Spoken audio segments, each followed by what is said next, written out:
The reading skill. Reasons for reading. The reading process. Strategies used by good readers.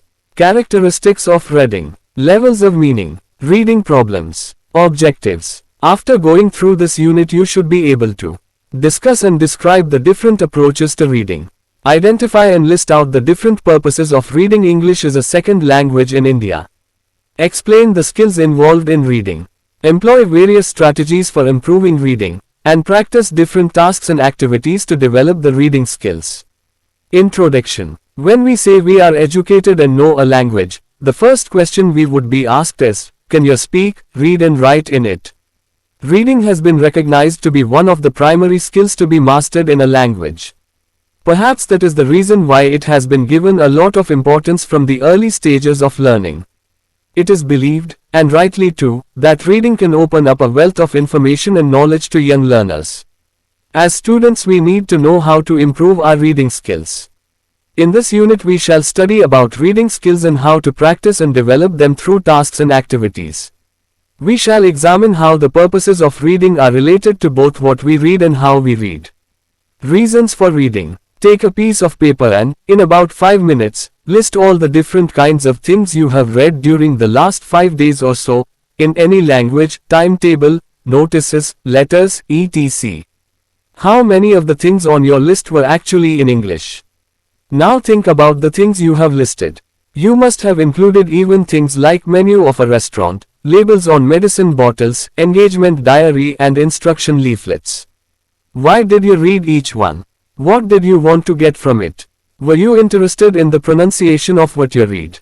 Or were you interested in the grammatical structures used?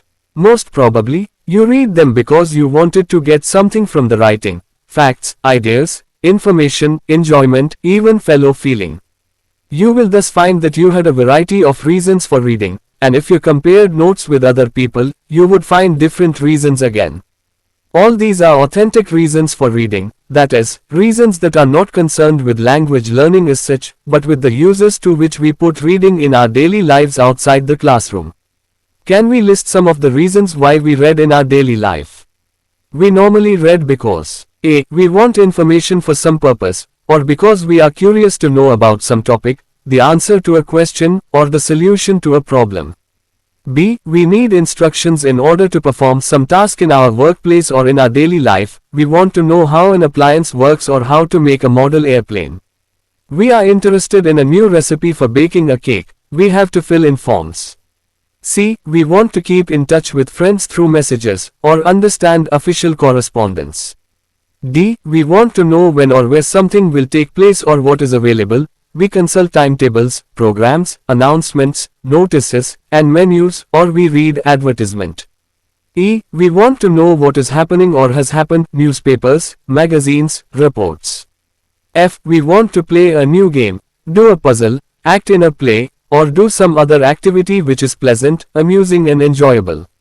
G. We seek enjoyment or excitement, short stories, novels, songs, and poems. The term, reading, thus embraces a wide variety of tasks, activities, skills and mental process. Reading also occurs at different levels.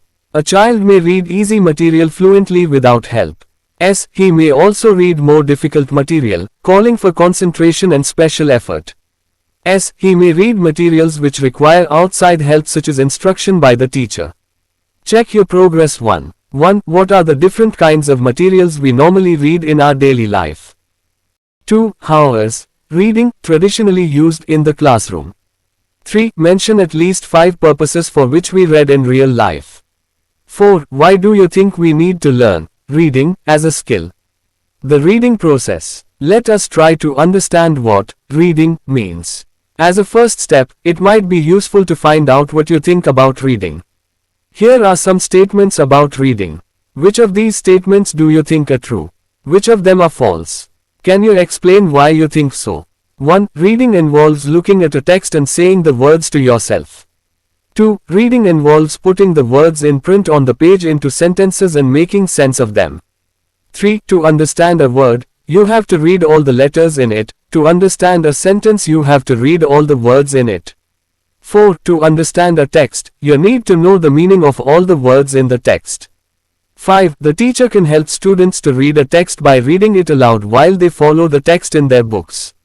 6. When we read for meaning, we do not need to read every letter of every word, nor every word in each sentence. 7. There are no major differences between how one reads in one's mother tongue and how one reads in a second or foreign language. What is actually involved in the process of reading? It is important to understand this if we really want to develop reading skills in a second or foreign language, or in any language for that matter. If we know how efficient readers read, either in their own mother tongue or another language, perhaps we can use some of the techniques employed by these readers to acquire the reading skills. In considering the reading process, first we have to distinguish between two quite separate activities: reading for meaning, or silent reading, and reading aloud. Think of your own experience as a student. In many classrooms, the reading lesson is used as an opportunity to teach pronunciation and encourage expression speaking, i.e., speaking with feeling and emotion. For early readers, reading aloud is of course an important aid. Beginners have to discover how reading is associated with the spoken words they have already learned to use. But the early reading stage does not last long normally, 2 or 3 years at the most. Do children have to read aloud after that? If they do, what are the contexts in which they may be required to do it? For most of us, once we have passed the early reading stage, reading aloud is not an activity we engage in outside the classroom, unless of course, we are actors, actresses or newsreaders. The purpose of reading aloud is not just to understand a text but to convey the information to someone else who has no access to it, such as reading out parts of a newspaper article to a friend, or reading a notice to other people who cannot see it clearly, or reading to someone who has lost his/her spectacles. Obviously, reading aloud involves looking at a text, understanding it, and also saying it. It is a much more difficult activity than reading silently because our attention is divided between reading and speaking. We often stumble and make mistakes when reading aloud in our own language, and reading aloud in another language is even more difficult. Moreover, it slows down the reading process and may even affect comprehension to a certain extent. Reading for meaning, on the other hand, is the activity we normally engage in when we read books, newspapers, road signs, posters, etc. It is what you are doing as you read this unit. It involves looking at sentences in a text and understanding the message they convey, in other words, making sense of a written text. It does not normally involve saying the words we read, not even silently inside our heads. Now read the first part of the text silently. The discovery of penicillin. Pasteur discovered germs and Lister killed them. These two men together revolutionized the theory and practice of medicine. Germs can be destroyed by heat. They can be poisoned by certain chemicals called antiseptics. Carbolic acid is one such antiseptic used by Lister. The object of antiseptic method was to stop germs from entering the body. But the cure of disease was a more difficult problem, for here the germs had already entered the body. It means that injecting carbolic acid into the body in as much a dose as would kill all the germs, would kill the patient also. It was a bacteriologist named Machnikov, a pupil of Pasteur, who revealed the true nature of the problem. He discovered the white cells of the blood, which are called leukocytes. He showed that these cells run out to join battle with the germs, like soldiers answering a bugle call. It was necessary to find something that would attack only the germs and not destroy the fighting leukocytes. The man who took up the problem was Alexander Fleming. Now read the second part aloud, or follow while someone else reads it aloud to you. As luck would have it, Sir Almroth Wright and Fleming worked together. They had some doubts with regard to the efficacy of injecting antiseptics. They felt that the surgeon's aim should be not so much to kill the germs with an outside agent as to help the leukocytes to do their natural germ-killing work. And in 1922, after about 20 years of research, they discovered an antiseptic manufactured by the body. Wright made the discovery by what he modestly called an accident.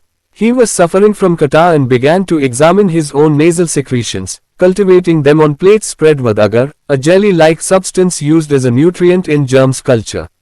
In these secretions he discovered the substance that destroyed the microbes in the culture plates. He called it lysozyme. This was the first natural antiseptic that was harmless to the cells of the body. Penicillin was the second. Another accident helped Fleming discover penicillin.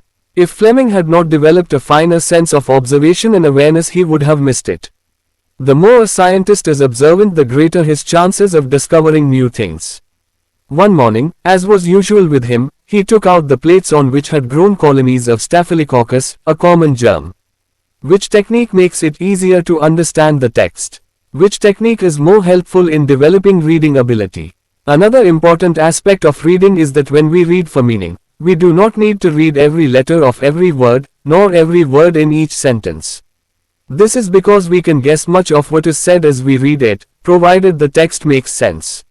For example, if you are given merely a string of words that makes no sense at all, like this, man jumping tiger the on lake helped to, then, obviously you have to slow down and read every single word, as you can no longer make guesses. But try to read this sentence. Was walk dn the st, krung agron.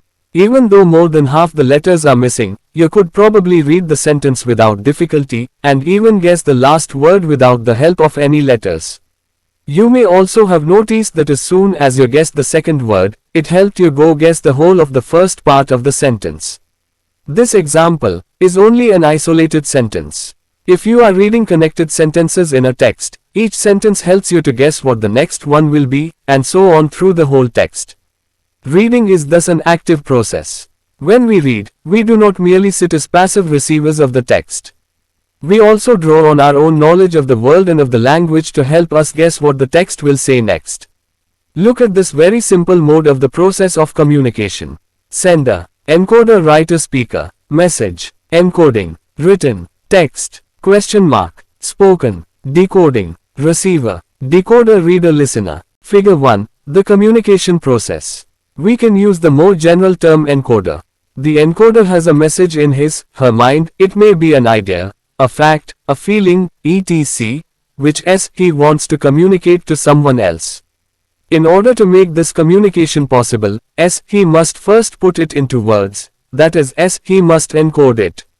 Once it is encoded, in either written or spoken form, it becomes available as a text to any other person who reads or hears it, i.e., the person who decodes the message it contains.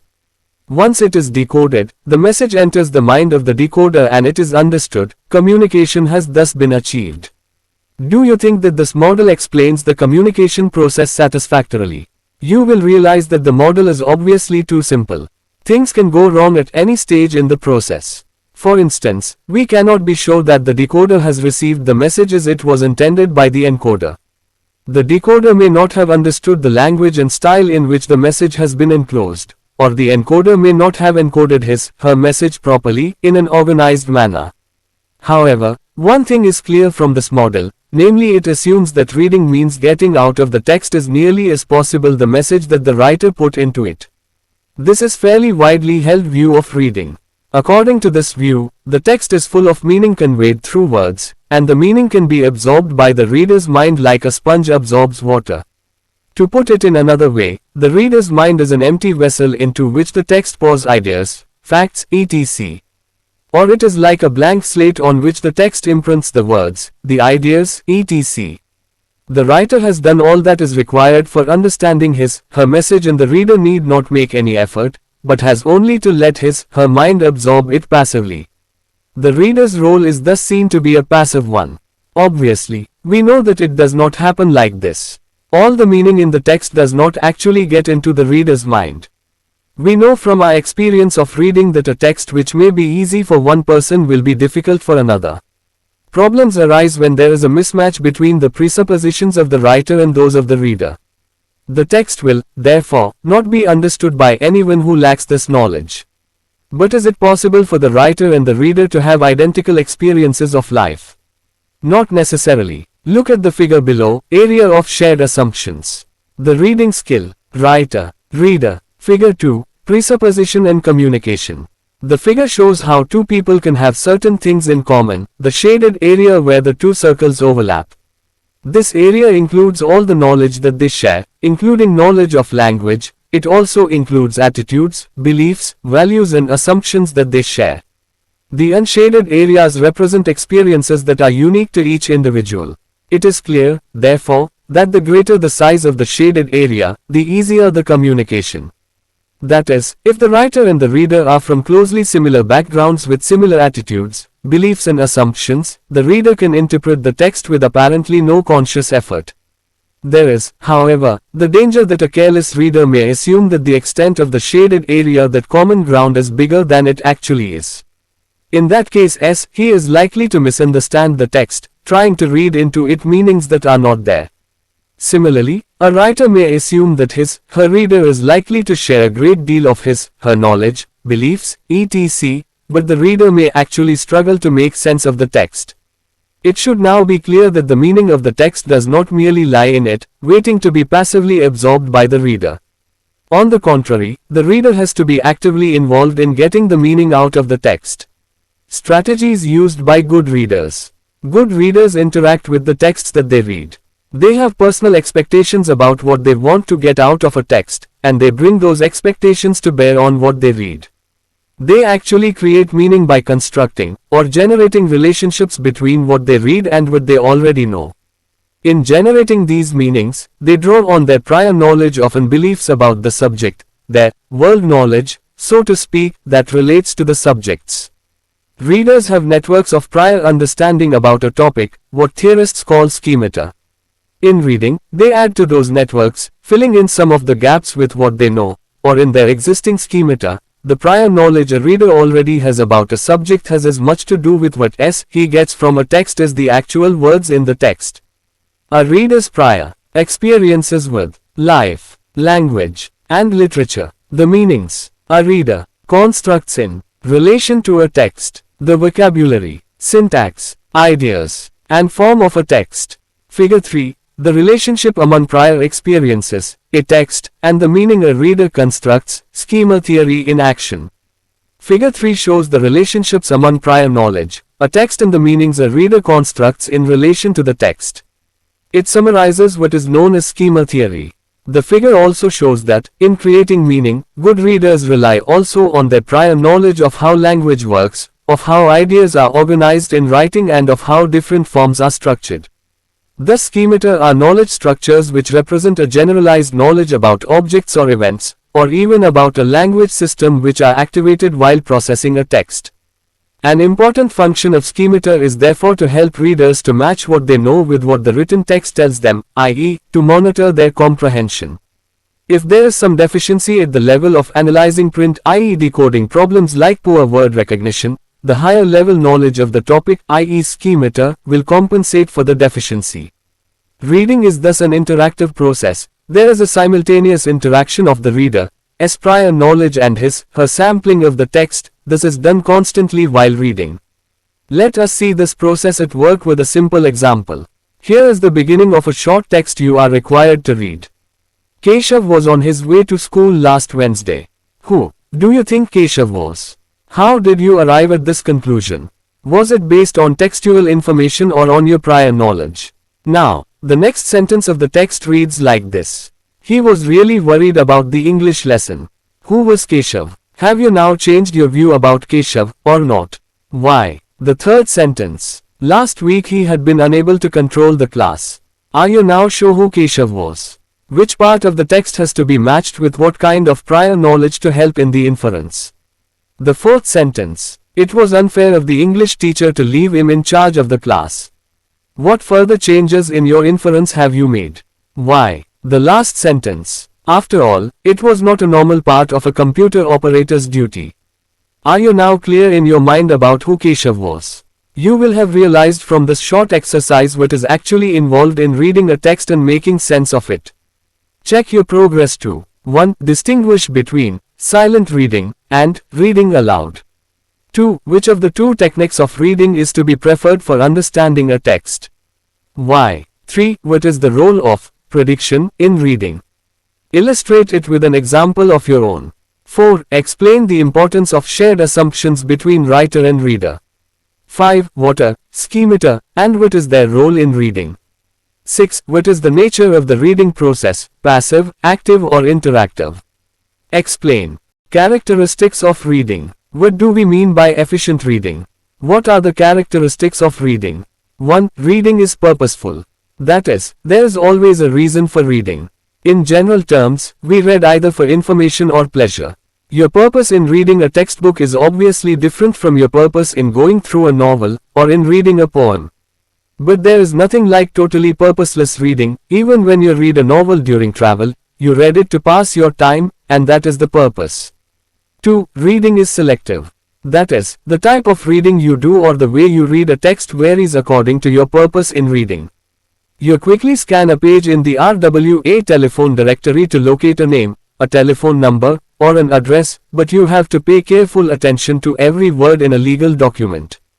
To put it crudely, we scan for specific information, noting only what is relevant to our purpose at the given moment and rejecting or ignoring the majority of what appears on the page because it is irrelevant to our purpose. We skim, attempting to extract the gist of a text. Or we read intensively with the aim of decoding the whole of the writer's message. 3. Reading speed varies according to content and purpose. Efficient readers use the minimum number of clues in the text, semantic and syntactic, to extract the information they need. You will agree that you generally read a novel or a short story faster than you read your textbook or study material, unless you are a literature student. 4. Reading is silent. Reading aloud is a specialized skill used, for example, by actors and newsreaders, but seldom by the general reader. If it is used, its purpose is to communicate to another person a written message to which that person does not have access. 5. Reading is text-based. It seldom involves the mere decoding of individual sentences isolated from context. Look at the set of sentences.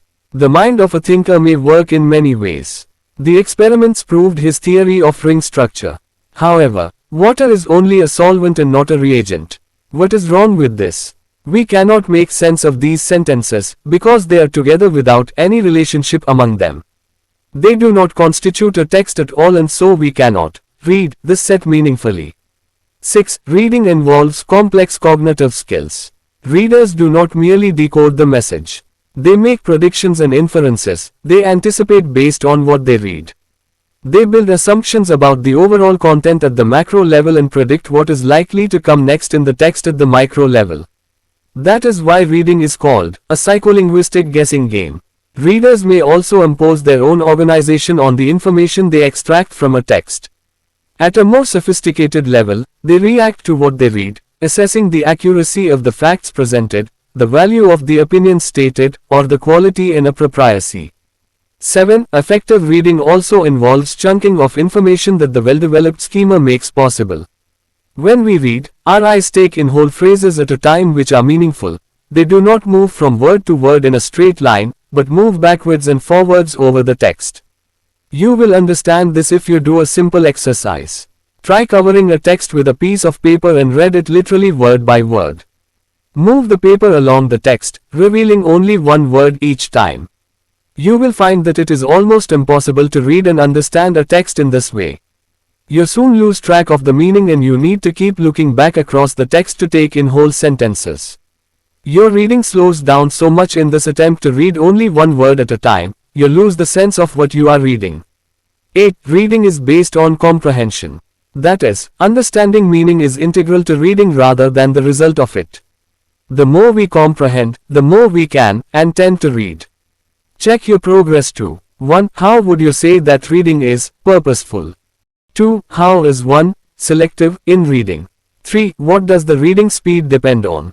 How? 4. In what sense is reading called a psycholinguistic guessing game? Explain. Levels of meaning. Having begun to read, good readers operate cognitively at 4 highly interrelated and overlapping levels of meaning: the literal, the interpretive, the critical, and the creative. What is involved is understanding meanings at each of these 4 levels. Let us find out about these levels. Literal. Literal comprehension involves the reader in understanding the information stated directly in a text. That information may be facts and details, sequences of events, main ideas and generalizations, causes and effects. The key element in comprehension at this level is that the information is present, in black and white, in the text. The reader does not have to dig too deeply to get at it. He should be able to state exactly what the passage is saying, to make sure that he understands it. For example, if the piece of writing is about someone digging the earth, the reader should be able to state what the person is actually doing, digging the earth. Literal comprehension is of fundamental importance. It requires a thorough understanding of paragraph, sentence and word meanings and is required for higher levels of comprehension. Interpretive, to read at the interpretive level, on the other hand, is to read between the lines, to recognize ideas and information not directly stated. In doing so, the reader must make inferences. He may have to infer time relationships, the year, time of day, and season, geographical relationships, cause and effect relationships, the ages, feelings and familial relationships of characters, main ideas and generalizations if these are not stated explicitly in the text. In other words, the reader must study the facts given in the text and put two and two together in making the inference. Writers do not always state facts directly. They imply emotions and attitudes, and suggest points of view. For instance, an author may not state directly that a particular character is bad, but the words he uses to describe that person and the situation he presents him, her in may convey the author's attitude towards that character. A perceptive reader should be able to recognize this attitude. He must be able to get beyond the surface meaning of words and see what the implications of such words are. For instance, the same persons could be called terrorists or freedom fighters, according to the writer's attitude towards them. Similarly, in describing someone eating, a writer may use the words wolfed down, guzzled, or slobbered. If the writer is describing a baby eating, these words may be merely a statement of fact, but if they are about an adult, these may well be a suggestion of distaste towards the person who is eating. Interpretive reading also involves ferreting out meanings expressed through literary allusions, idiomatic expressions, and figures of speech. The writer who writes of a character, "He had no heart," does not mean this literally but is relying on an idiom to communicate meaning. Another author who describes a person as having a Midas touch is communicating something special, something meaningful, only to the reader who recognizes the allusion to the king who wanted everything he touched to turn to gold. The poet who speaks of crossing the bar is referring metaphorically to death. He is not speaking literally of crossing a sandbar. The scientist who refers to the Earth as a lifeboat to explain relationships aboard a planet troubled by the problems of limited resources and increasing population is also relying on a metaphor to put his/her message across. One of the most difficult interpretations a reader must make is in terms of these kinds of inferences. The reader must bring to bear his/her previous experiences with language, literature, and life in constructing meanings. Critical reading requires making judgments with regard to a text. The reader may judge the accuracy of facts, the validity of conclusions drawn, or the effectiveness of the author's style. For instance, a writer may use very flowery language to create an atmosphere, or he may write tongue-in-cheek. Critical reading also requires giving reasons for the judgment and stating the criteria used in making it, commenting on the views expressed in the passage and the appropriateness and effectiveness of the treatment of those ideas. Creative reading calls for the generation of new ideas, insights, applications and approaches. It requires invention, prediction, and use of the imagination. Proposing an alternative conclusion or generalization based on a reading text and suggesting related examples are exercises in creative reading. Composing orally, drawing, and writing stories with the same pattern or same words as in those that one has read are also exercises in creative reading. Check your progress for 1. What are the 4 levels of comprehension? 2. Mention any 2 interpretive abilities with examples. 3. What does critical reading involve? 4. Give 2 or 3 examples of creative reading. 5. What does flexibility of reading depend on? Reading problems, miscues or decoding errors. Through one-to-one oral reading or individual oral reading, a teacher can identify and interpret a child's miscues or decoding errors. Miscue analysis, or the analysis of a reader's error patterns, provides valuable clues to a reader's interaction with a text. If you study the error patterns systematically, you will realize that all errors are not equally significant. Take, for example, the reading of the sentence, "He sat on the sofa after supper." A child who reads it as, "He sat on the bed after supper," has used context clues to decode sofa incorrectly. However, he had not distorted the meaning of the sentence in any serious way.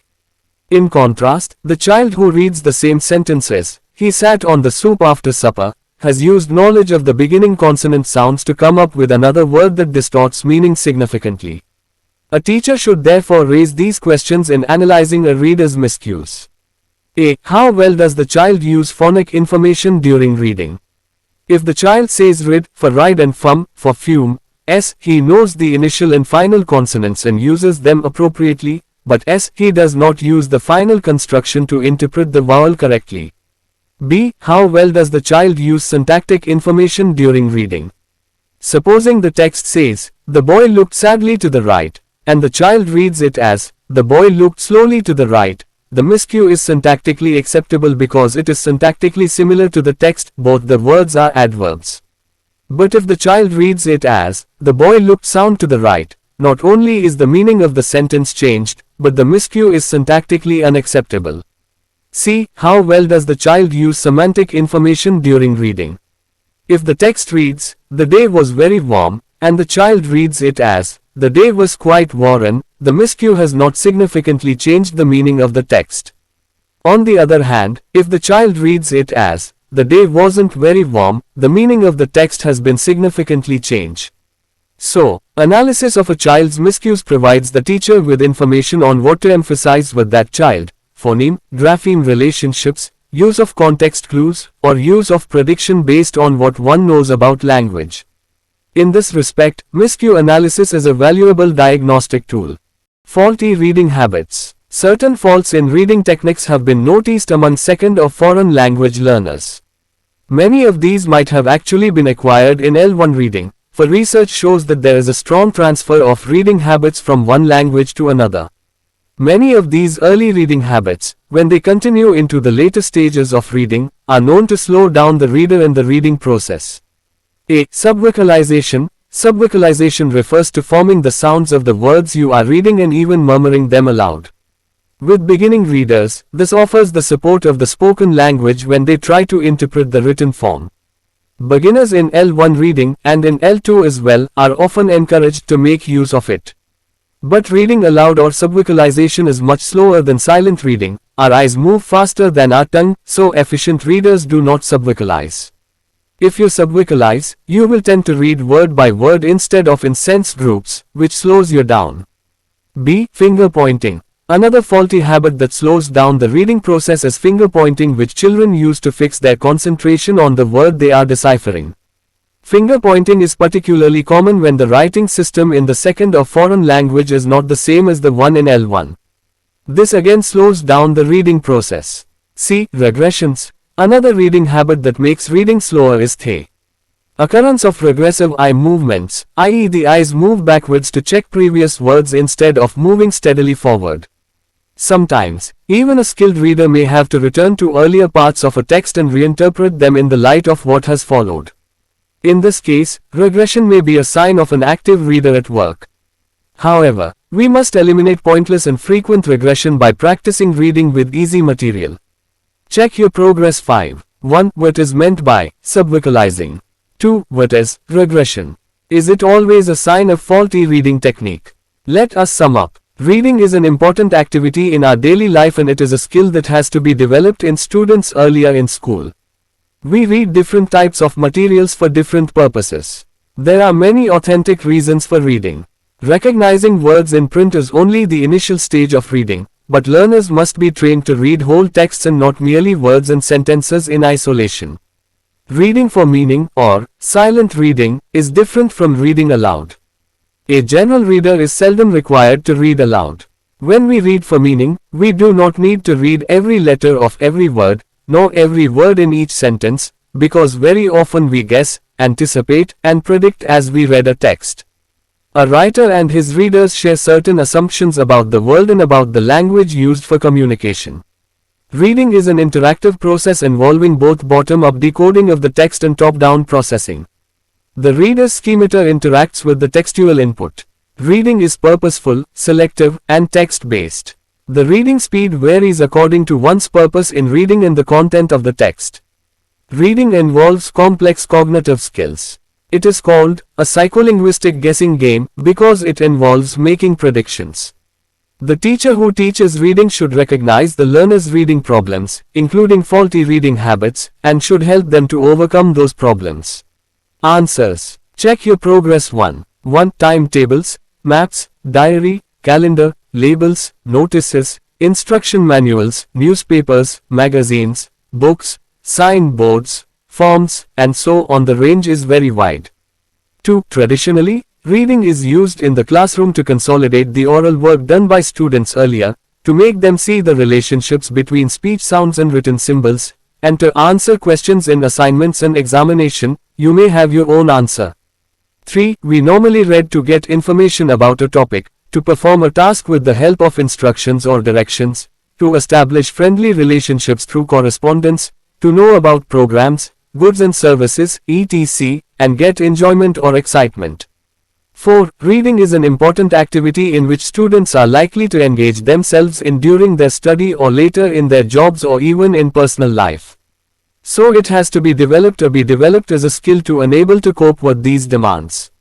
Check your progress 2. 1. Silent reading is reading for meaning, and it is a more common activity than reading aloud, which is done in limited contexts. Silent reading is easier and faster than the other.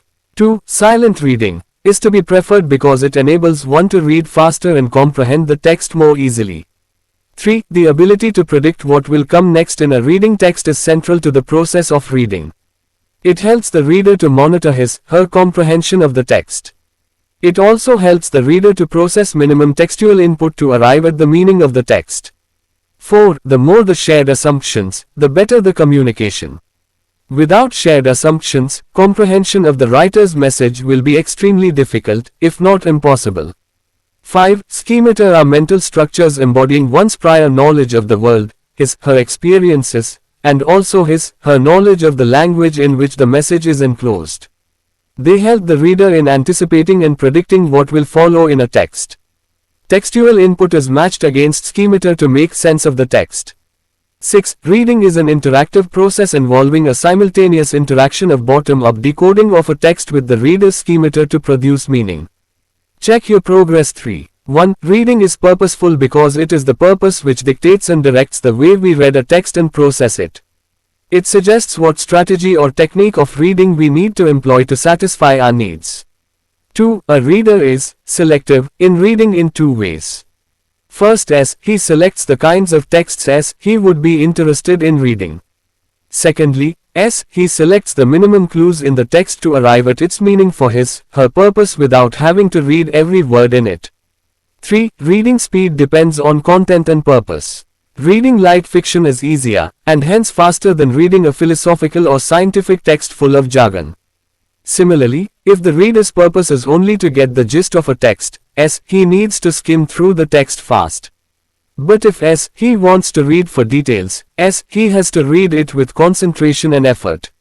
4. Reading involves basically making guesses and predictions about what might follow in a text, matching these against fresh textual input, and modifying them accordingly.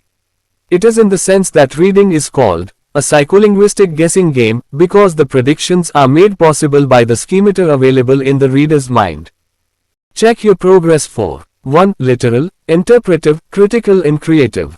2. Interpreting or inferencing time relationships, geographical relationships, cause and effect, generalizations based on details, facts given, attitudes, emotions and points of view. Select any two and give your own examples. 3. Making judgments about the accuracy of facts, validity of opinions or inferences, effectiveness of style and organization, etc. 4. Dramatizing or role-playing, rewriting from a different point of view, etc. 5. The nature of the text to be read and the reader's purpose in reading it. Check your progress 5. 1. Subvocalization refers to the act of forming the sounds of the words we are reading and even murmuring them aloud. 2. Regression refers to the tendency of the eyes to move backwards over print instead of moving forward. No, sometimes, even a skilled reader may do it modify his/her earlier predictions in the light of fresh textual clues.